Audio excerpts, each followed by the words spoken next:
Hey folks, I thought in this week's video we'd talk about different types of electric fence testers, what I thought of them, and which ones I recommend, and then we'll do a little bit of a demo of how to use the one that I highly recommend if you are looking to get one. So let's start with the real basics of how an electric fence works. You have an energizer, you have a fence. The energizer has a positive that comes off the energizer, connects to the fence, and energizes the fence periodically. That's the ticks, that's it charging and then not charging and then charging and then not charging. There's several reasons why it does that. I'm not going to get into that today. And then there is another lead off of that charger that is the negative, and that goes usually to a ground rod. That ground rod goes into the ground. And then when something that is touching, say, the ground, and goes and touches the fence, you complete the circuit and you get shocked. That's the basics of how an electric fence works. I'm not going to get into... There are other configurations. I'm not getting into those today. But that's the basics of it. So the first type of electric fence tester you can use is just your hand. You can go up there and do that, or shove a goat into it, or something like that. And goats do test the fence sometimes by shoving other goats into it. I've seen it. That gets pretty old after not very long. It's not something I'd recommend you go out and do every day or anything like that. And you do want to check your fences every day. The next kind of level of electric fence tester is something like this. This is real simple. You push the button, you hold it up next to the fence. You don't have to touch it. You don't even have to get very close, like a foot away is good enough. And it will beep if the fence is hot. If it doesn't beep, the fence isn't hot. It's just, is it hot or is it not? It does not tell you how many volts. It does not tell you amp draw or anything else. It just tells you, is it hot or is it not? And, but this is still very useful in certain circumstances, just as a backup tester, just confirming, hey, I did turn the charger off, right? Or maybe you're a hunter on leased ground and you want to just check to see if the fence is hot or not before you spend a bunch of extra time to go around and use the gate or something. I don't know. This is actually my daughter's. She just turned 2 not too long ago, and she got this for her birthday, so she would stop stealing mine. She loves it, uses it all the time. Every time she uses it on her own, sometimes just curious what fences are hot or not, and sometimes she wants to know because she wants to crawl through it and get to something on the other side. So it's been great for that. I had to put it on a lanyard here. You can obviously put it on a keychain or whatever. That's just so she doesn't lose it. I just clip it onto her pants. The next tier of electric fence tester is going to be something about like this. And I don't actually have one of these anymore, hence the picture. I used to have one. I think I threw it in the trash or gave it away, so that already tells you what I think of it. You stick the probe in the ground, you touch the other probe to the fence, and the lights, when the fence energizes, the lights tick up, and it's supposed to tell you approximately how many volts you've got on your fence. It is basically impossible to read in the sunlight. It's very difficult to read in the shade on a sunny day. It's, I don't think, very accurate either. At least the one that I had wasn't very accurate. They're cheap, but you're getting what you pay for on those particular ones. I don't recommend them at all. The next tier that we can look at is something like this. This is very similar to the light up one that I was just talking about, except it's got a digital readout, so it gives you a specific number. A lot more accurate, a lot more useful. It's a light up display, so you can actually see it. But you stick the probe into the ground and you touch it to the fence and it gives you a reading. You do have to stick the probe into the ground. It doesn't do anything if you don't do that. These are okay. They're still kind of pricey. I want to say this one was like $60 when I bought it. I don't know how much they cost today. I'll put it on the screen here.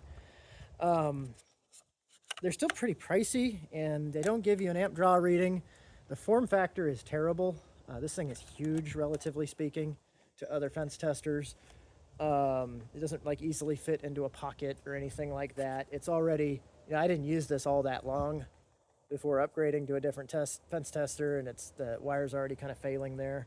So I'm not sure what the maker model is on this one, but they do work. And if you're going to get just a tester, not a fault finder, which is what we're going to get into next, just a tester, at least get this as far as volt readout goes. All right, now we're going to get into what I'm going to recommend, which is a fault finder.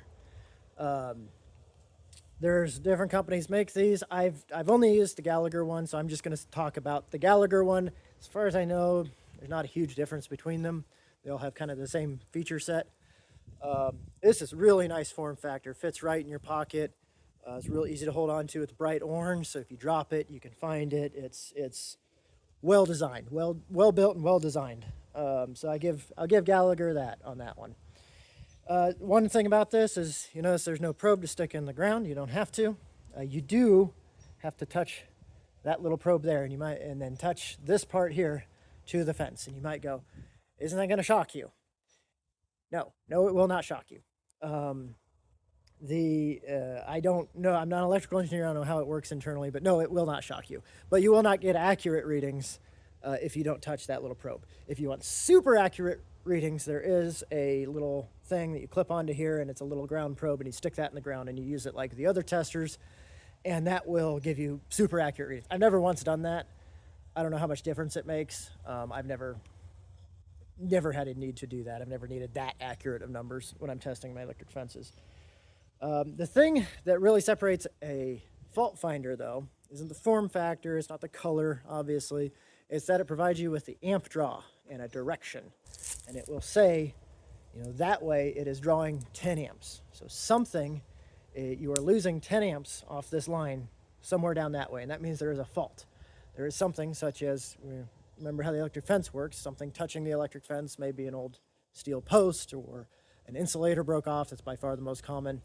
Or, I've seen all kinds of weird, piece of barbed wire where I had no idea there was ever a barbed wire fence before, sprung out of the ground all of a sudden after a rain and started touching the fence, stuff like that. And this will help point you towards that and also point you towards the severity of it. So when you are testing your electric fences, one thing to keep in mind is that it's very environment dependent, especially if you're running something like sheep or goats. You're going to have wires close to the ground.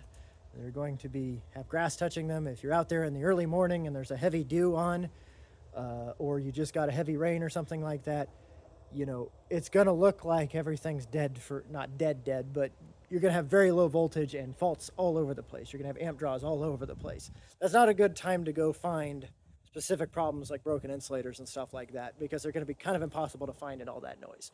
Wait till that grass dries off. Definitely, even when it is dry out, when you get into that like peak growth season in the spring and you've been getting consistent rains and that grass is growing up on those wires, I definitely do see, my total amperage drop down, my total volts drop down. Usually, like this time of year, definitely expect at least 10,000 volts, but in that spring growth period, I can see it dip down to like 6,000 or 7,000 volts would still be like okay, even when it is middle of the day and it is dry out, just because there's so much new grass just constantly growing up and touching that electric fence. The fence charger, if you got a good enough one, will just burn that off. I don't trim under the fences. I don't spray on the fence. I've never done that ever in my life. You just let the fence charger burn it off. One of the things that I will mention there is, though, you do leave your fences hot all the time. And I do leave my fences hot all the time, both for that reason, but also because I don't want to train local wildlife, in particular coyotes, that they shouldn't be afraid of those fences. So I keep them energized year round. All right, I think I'm going to split off the demo for using this into a second video that I'll release later, because this one's already getting kind of long. So be sure to like and subscribe if you want to check that one out. Hopefully this was helpful to you. If you have any particular topics you would like to see covered, throw those down in the comments.